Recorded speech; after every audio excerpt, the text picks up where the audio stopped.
Weak Boy is the only one that can level up, so he becomes the strongest with all stats maxed out.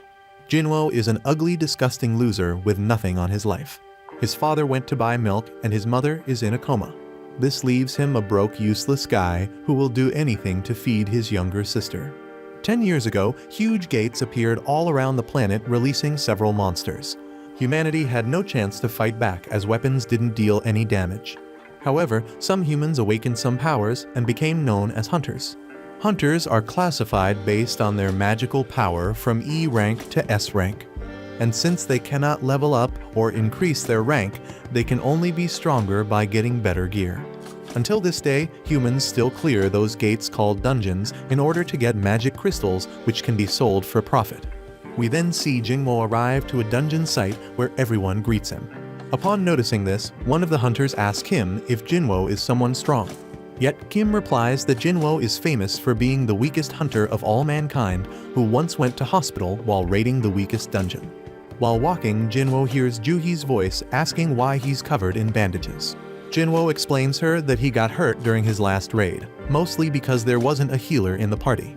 Juhi complains that's reckless, but Jinwo admits that it's his fault because he's weak. They're called as the raid is about to start and Song, an experienced hunter, promises to lead the party. As Jinwo is about to enter the gate, he pulls out his knife E rank. This is the only piece of equipment he can afford, but still, he will give his best today and enters the dungeon. Once inside, Jinwo manages to defeat a goblin and gets its crystal. Suddenly, Goblin attacks him, but he manages to block the attack. The goblin continues attacking, but he evades everything. He tries to attack, however. When he does, his garbage knife breaks, allowing the goblin to stab him. Another hunter comes to defeat the goblin and Juhi heals Jinwo. Minutes later, the group manages to defeat the dungeon boss, but Jinwo is being healed once again. He was the only person who got injured in this party. She wants to know why he's trying to be a hunter so bad despite being weak, but Jinwo just apologizes. The group is dividing the drops until someone notices another entrance nearby. Everyone is confused, but Song reveals that sometimes there is double dungeons. They decide to explore it despite being against the rules. In this situation, they should usually report to the Hunter Association, however, that will mean they will lose all drops. Since this is a D rank gate, they think it should be fine and decide to vote if they should try the second boss or not. The vote is a draw, with Juhi being one of the 6 who said no. The last vote is Jinwo's, the 13th party member. Jinwo knows that this dungeon is dangerous for him, but he needs the money. He wants to send his younger sister through college and must also pay his mother's treatment fees. Therefore, to protect his family, he votes yes. With that decision, the group moves forward to explore the dungeon. Juhi uses this time to complain about his desire for death and flirts with him, making him promise to take her out for dinner. The group then reaches a big door, which confuses everyone because there's no boss rooms with doors. They think this is strange, but since they're all greedy, they decide to step in. The torches all around the room start to light up. The group see several statues standing around the room, and Jinwo notices another one sitting on what it seems to be a throne. Jinwo thinks this one is the bigger one, but the group starts to mention how they feel like they're being watched. They then notice something strange. There are no monsters inside the room. Song then notices the floor and sees what it seems to be a magic circle. Kim calls Song out, mentioning there is a statue with something written. Everyone gets near the angel statue and notice the inscription. Song reads it out loud, mentioning those are the commandments of the Kartanen Temple. First, they must worship God. Second, praise the god. Third, believe in God. And those who don't obey should die. Juhi freaks out and calls Jinwo, mentioning the eyes of the giant statue moved and looked at them. Jinwo says she must be imagining. Suddenly, the door closes. Everyone freaks out and someone tries to run to the doors to escape. He touches the door and suddenly a statue moves and slices his head off.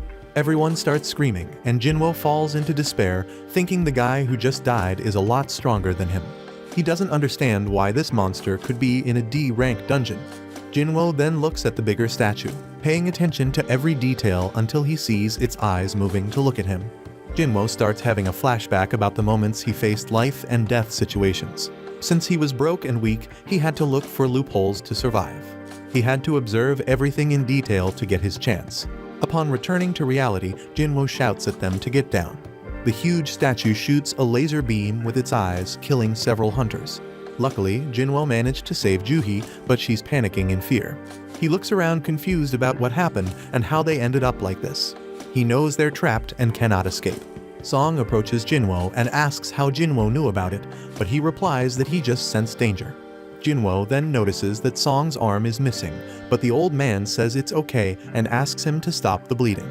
Jinwo warps bandages around Song's arm, who reveals that he's been into some B-rank raids, but knows that this place must be an S-rank dungeon.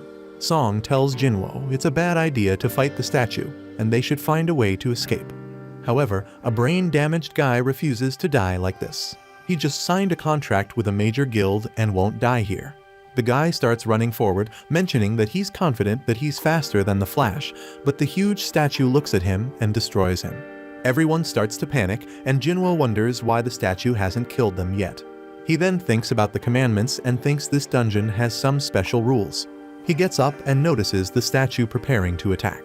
He suddenly kneels and notices the statue stopped the attack. He tells everyone to kneel to the statue, revealing that as long as their heads are below a certain height, the statue won't attack. In short, this is what the first commandment means. Everyone follows his movements, and the statue's eyes deactivate. They celebrate because the statue won't attack them, but Jinwo knows this isn't over yet. Suddenly, the statue gets up and starts walking forward.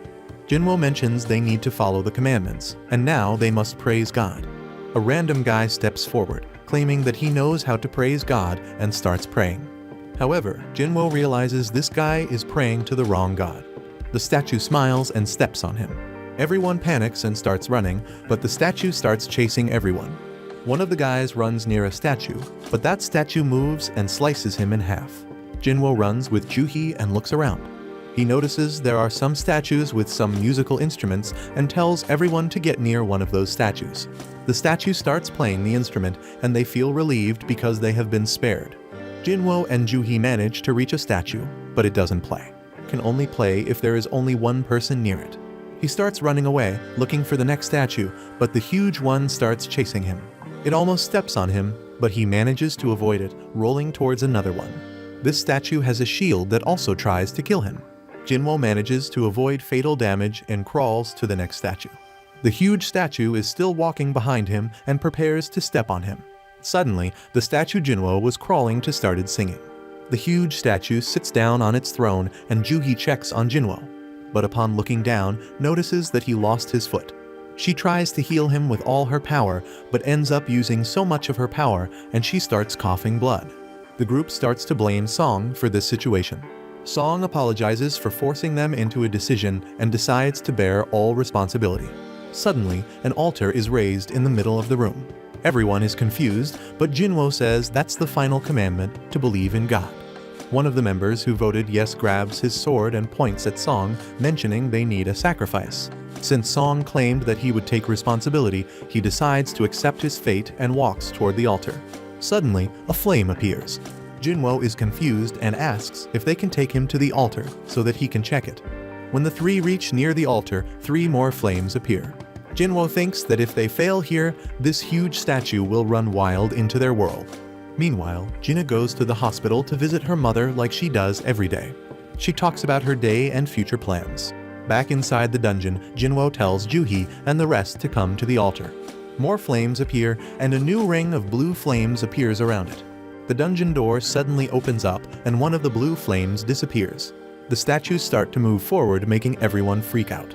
Jinwo looks around and notices the statues won't move if they look at them. Everyone follows his instructions, and the statues stop moving.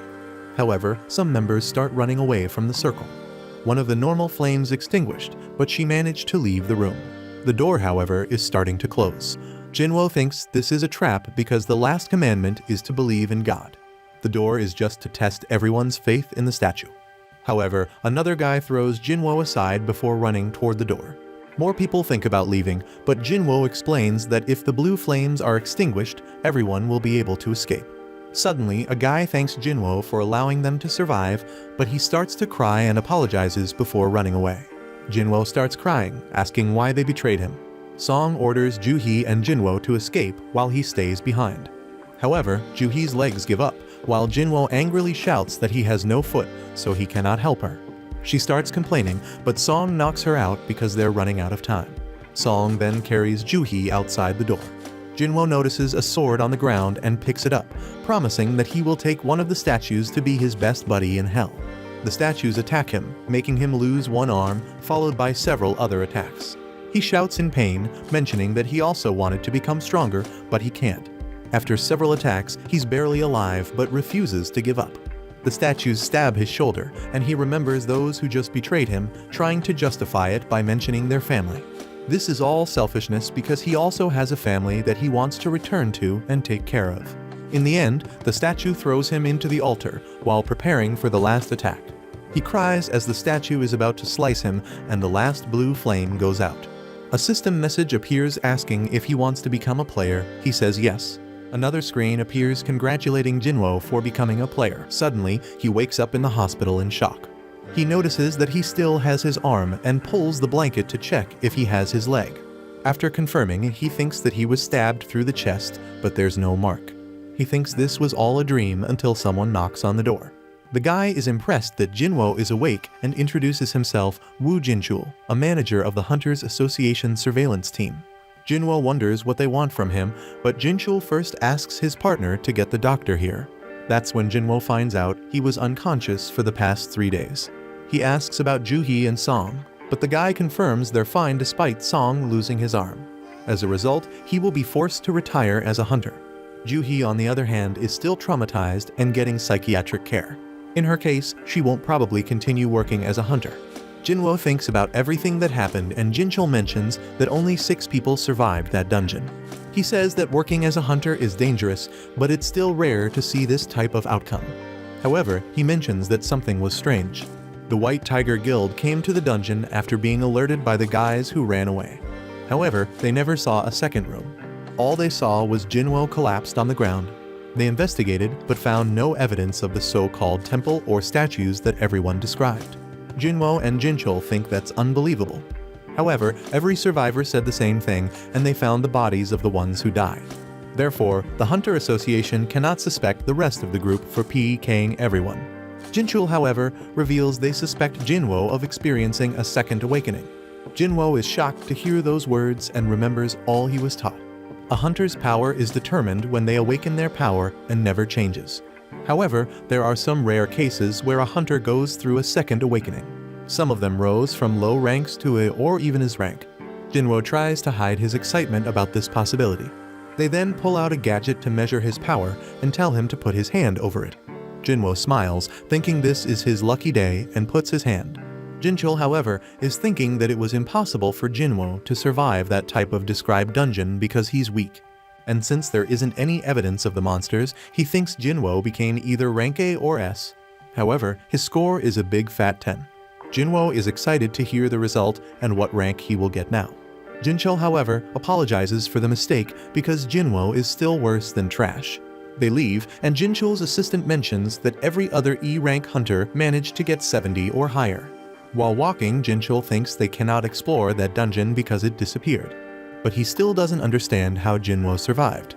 Meanwhile, Jinwoo is in his room thinking sorry for himself. Yet, he's confused because they never asked him about the screen in front of him. The screen shows that he has unread messages, and he thinks that he's the only one who can see it. He clicks on the screen, but it doesn't react.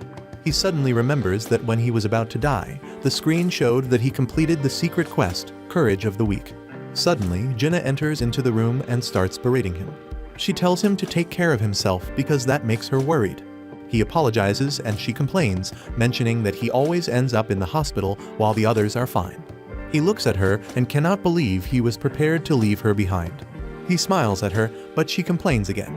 If this happens again, she will quit school and get a job so that he can quit being a hunter. He apologizes again and asks if she can see the Windows screen. She's confused and asks what he is talking about. He apologizes and asks her about games. He wants to know how he can read unread messages, but she thinks he's crazy and should get another medical checkup. He replies that she used to play tons of games, and she gives up, replying that he would be able to read it by opening his message box. He repeats those words, and the messages open. He notices that he has a daily quest called Strength Training has arrived. He thinks for a bit and remembers the word player was mentioned before.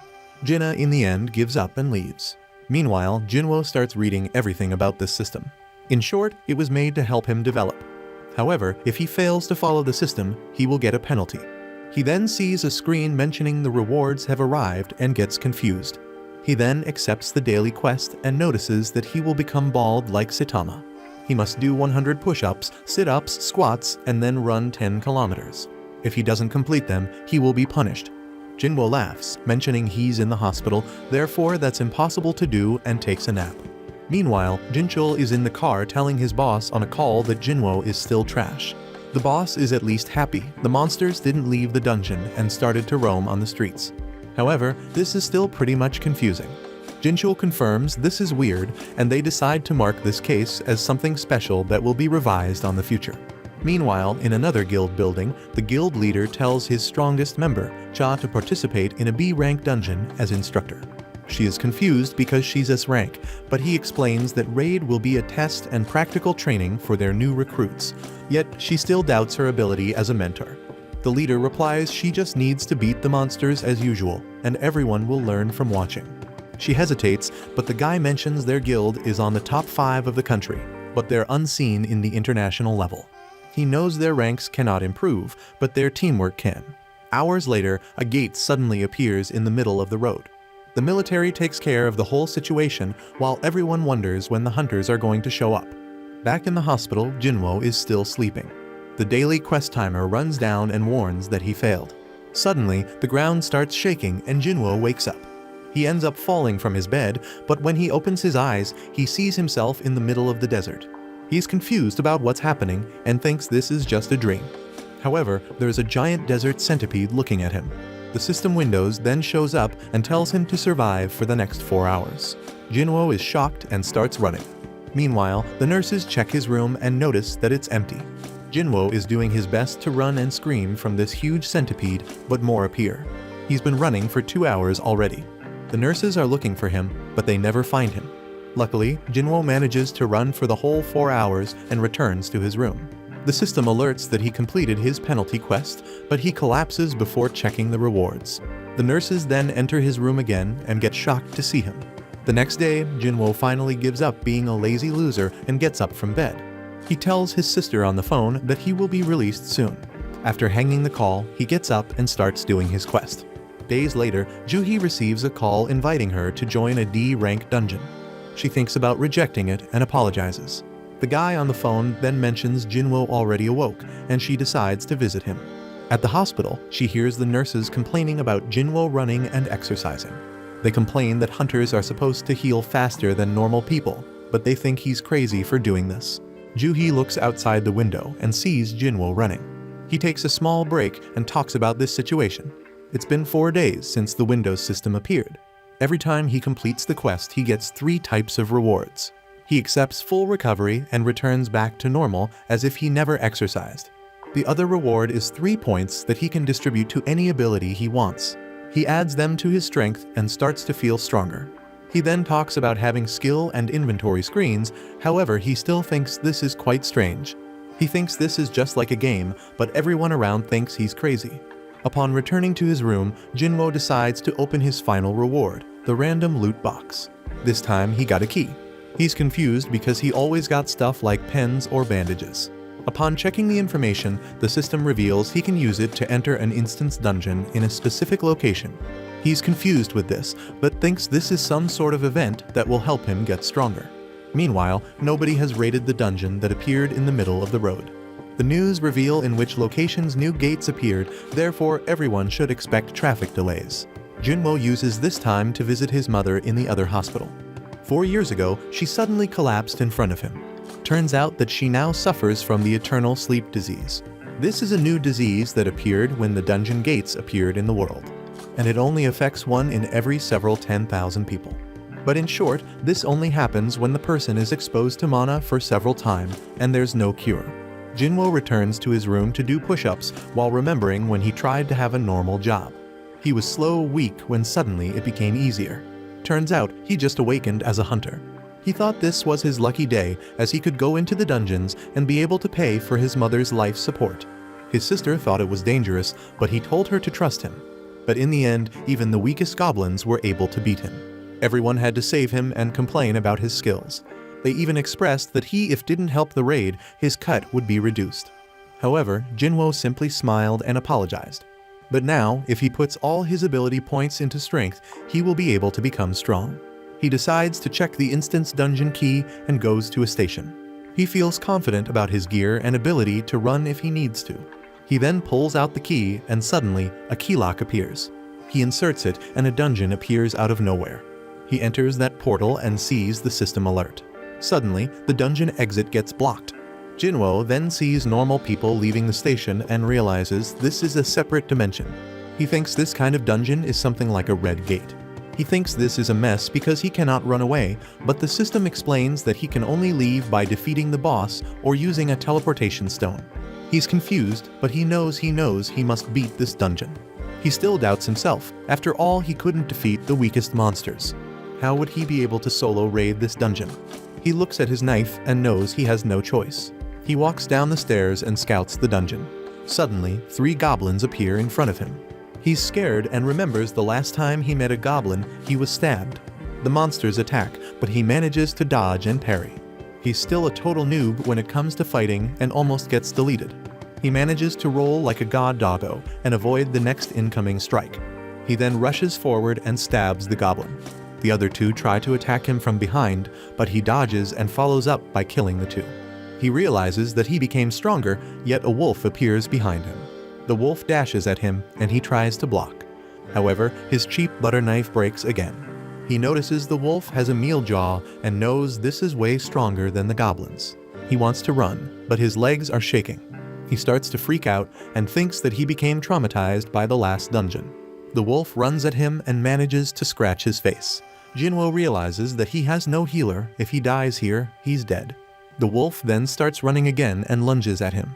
The lichen pounces on Jinwoo, but he dodges away with some impressive acrobatics. He notices his body now feels much lighter than usual. He lands on his feet easily, and he decides to overcome his fear and not give up his chance at a second life. He rushes at the lichen and lands a super punch that sends it flying. Jinwoo notices his lands steaming from the punch. He wonders if it is a result of his increase in strength. The lichen gets back to his feet and Jinwoo realizes it's still much stronger than him. The lichen charges at him again and Jinwoo counters with his punches, but this time they are not effective. He has no choice but to dodge out of the way to avoid the lichen attack. Jinwoo realizes that he would need some help to defeat the lichen. Since he has no party with him, he decides to make use of the resources at his disposal. He makes a run for it, but the lichen claws at his shin. He jumps to create space between them, but he knows he can't keep this up. He wishes he had some kind of magical weapon to use against the lichen. Then he remembers his secret inventory. He opens it up and draws out a magic sword, and as the lichen lunges at him again, he slices it cleanly into 2. A notification screen comes up telling him he has defeated the lichen and leveled up. Jinwoo wonders how the sword got into his inventory because it cost a lot of money which he knows he can't afford, but he decides not to worry about that. His wounds heal up, and he realizes his body doesn't hurt anymore. 2 more steel-fanged lichens show up, but Jinwoo isn't bothered because he now has a weapon to defeat them. He tries to lift up the sword from where it was plunged into the ground, but he can't. Jinwoo starts to panic as the lichens get even closer. He desperately begs the sword to come out of the ground, and he pulls it one more time to dislodge it. The lichens are already lunging at him, but he swings the sword on time to take out one. He swings at the other ones, but it catches it with its still fangs. Jinwoo doesn't want the lichen to damage his sword after that it took him to get it. He kicks the side of the lichen to make it lose its grip, and he defeats the lichen. Another lichen appears out of nowhere, and Jinwoo isn't a bit bothered because these lichens are nothing compared to the monsters he faced in the secret room. Jinwoo faces the lichen, but it turns and runs away with its tail between its legs. Jinwoo decides to rest against the wall. He realizes he's now level 2 after getting into actual combat. He never leveled up when he was doing daily quests. His wounds heal up, and he notices his stats have all increased by 1 point, making a total of 5 points. Performing daily quests only gave him 3 points. He wonders how much his strength will increase with each point added to his stats. He doesn't know how his stats of intelligence and perception were quantified, but he knows how much his strength increases with each point added. He speculates that he'll be able to get more points the higher his basic ability of that stat is. He realizes he can actually get stronger, but he doesn't want to get carried away from defeating 5 small monsters. He gets up to check for magic gems on the bodies of the Lycans. A notification comes up telling him he got an item instead of a magic gem, and he takes out the item, which is a wolf fang. Jinwoo wonders if the beast he encounters in this dungeon will differ from the Ni in reality, since it all seems to be controlled by a game system. The shop screen comes up and Jinwoo tries to buy something, but the game system tells him new players can't buy anything. He decides to sell the fang, and he gets 20 gold coins in return. He wonders what the equivalent would be in cash.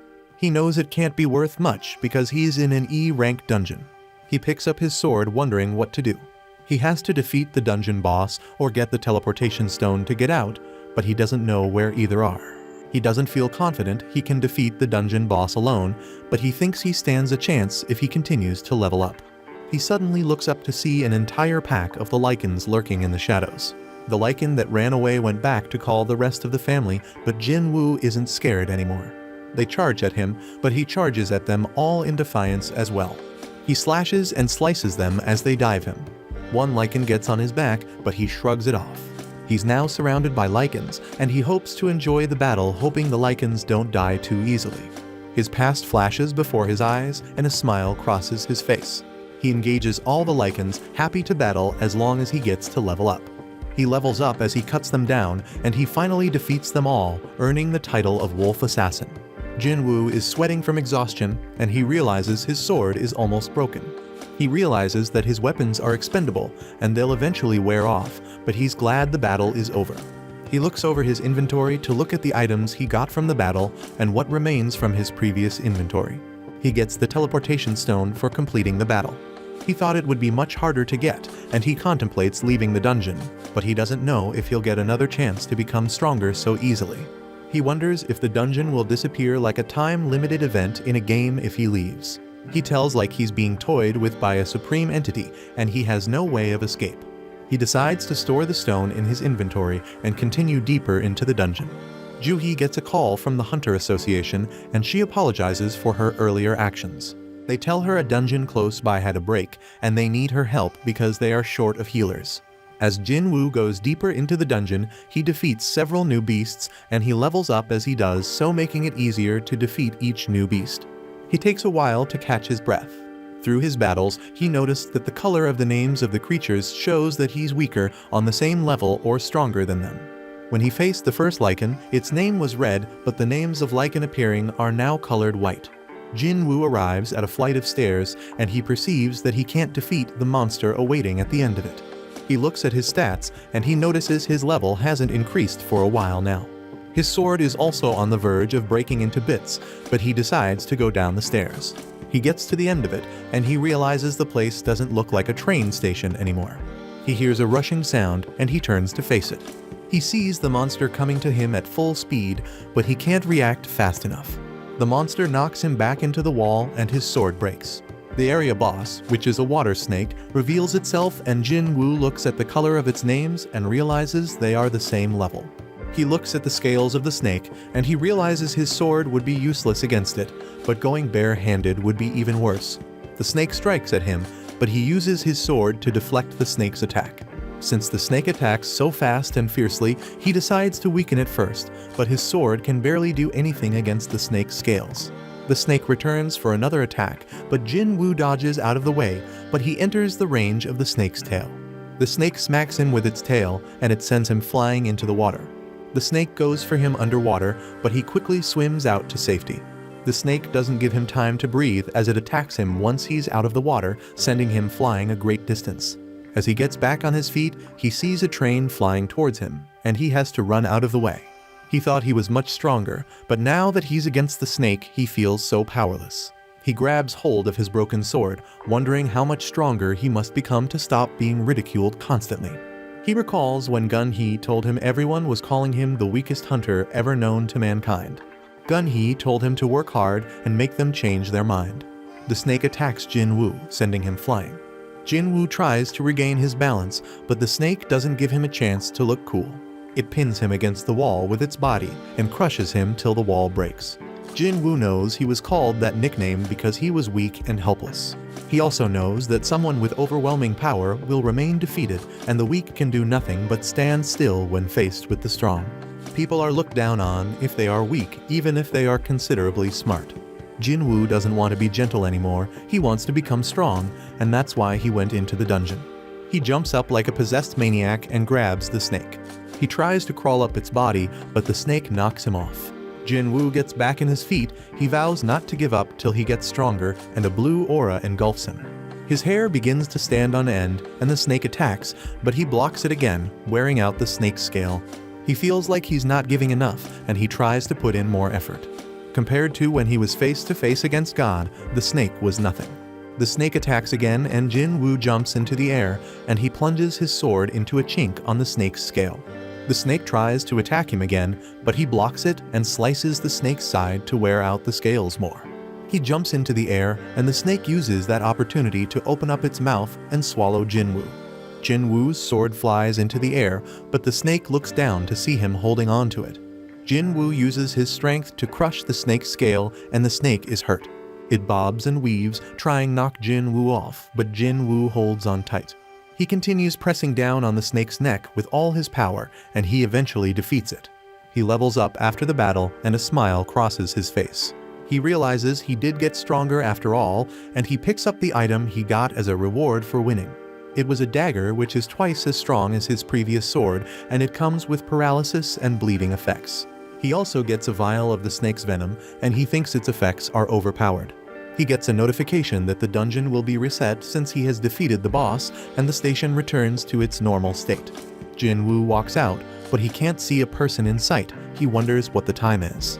A soldier approaches him asking why he's around the station, and if he didn't hear the announcement. He sees Jin Woo's sword and realizes he's a hunter. He apologizes to him and tells him he'll take him to the site. Jin Woo follows the man, wondering what happened. The soldier briefs him about the dungeon break, and he asks if monsters came out. The soldier tells him most of the monsters have been defeated, save for a giant magic beast. Jin Woo would feel the monster from that distance, and he knew that was the boss of the dungeon. The huge magic golem engages the hunters as the police tried to keep citizens behind the barricade. The hunters are giving their all to bring down the golem, but their attacks aren't strong enough to weaken it because it has a high defense. Jin Woo arrives at the site, and he realizes the hunters present don't have a great deal of teamwork.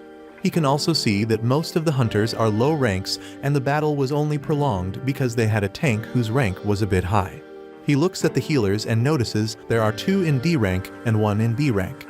The B rank healer is Ju Hee, but she isn't helping because she's dazed. A fellow healer riles her up to get her to help, but she still hasn't gotten over her encounter with God. She tries to make a healing circle, but she loses concentration and it breaks. Jin Woo notices this, and he sympathizes with her, but he isn't scared anymore. They were facing a D-rank monster, which is lower than the one he just faced. He pulls up his sleeves, getting ready to jump into action. The hunters can hardly hold on for much longer, and they pray for a higher rank hunter to arrive. Jin Woo knows he can defeat the monster as long as he can break its defense. He decides to get it with his most powerful hit. He throws his sword with insane force to break the golem's defense. The hunters use that opportunity to defeat the golem. The tank wonders how they were suddenly able to defeat the golem when their attacks weren't effective a second ago. He looks at Jin Woo's sword, wondering how the golem was defeated by it when the combination of their attacks did nothing. He asks the soldier who brought Jin Woo to the site who threw the sword, and he tries to show the tank, but Jin Woo is gone. The tank is terrified of Jin Woo's power, and he wonders if Jin Woo is a high-rank hunter. Jin Woo looks much stronger now, but he didn't think he would break the monster defense with just one hit. He thinks its vitality was already low before he hit it. As he walks away, Ju Hee notices him. Watch this next video. See you on the next one.